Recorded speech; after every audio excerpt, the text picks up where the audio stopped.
Track 2.3, Lesson 2.4, Listening, Exercise B. One difficult aspect of growing up is decision-making. You learn as you get older that there are tough choices to be made, life-changing decisions. Now, Gareth, you're a guidance counselor. What kind of support can you offer young people? Well, it's important to note that there are a range of problems affecting young adults today. Family troubles, for one thing, exam stress, career choices, and, as you say, they need to make tough choices.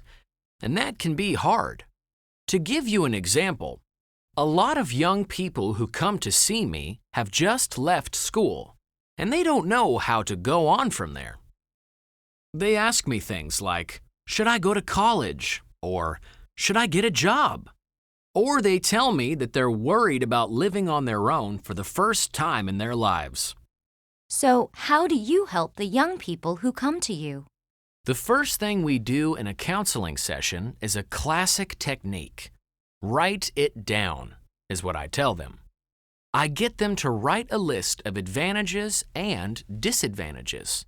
This seems like an obvious thing to do, but a lot of people don't actually think of it. And it's amazing how just seeing something written down in black and white can help to clear your thoughts. Can't family members help with difficult decisions like these, Gareth? Why do young people feel they need to talk to a stranger? To you? Family can be an issue. Even if the young person's problem isn't related to their family specifically, their families don't always support them in the way that, maybe, they would like. There's usually a lot of pressure. Parents don't always agree with their children's choices.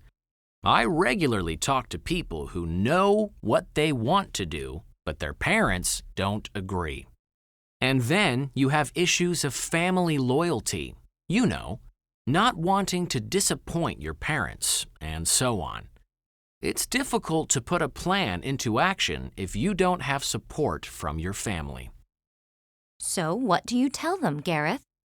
Well, I always stress the importance of thinking long-term. Think in years, not days, is what I tell them. Consider the consequences of your decision. Set long-term goals. Think, will there be a positive outcome for me in 5 years, 10 years? How else can you help somebody to make a decision? Something which a lot of people find very useful is the idea of having an imaginary friend. What do you mean? Well, it's very easy to get absorbed in your own problem, to only see a very narrow personal view. I tell them to imagine that it's somebody else's problem. If this was your friend, what advice would you give them? I see. It's easier to come up with a solution when you're on the outside? Exactly. And finally, just stop thinking for a while. Experts talk about decision fatigue, where you spend so much time and energy worrying about the problem that you just can't deal with it anymore. Take some time off. Do something else.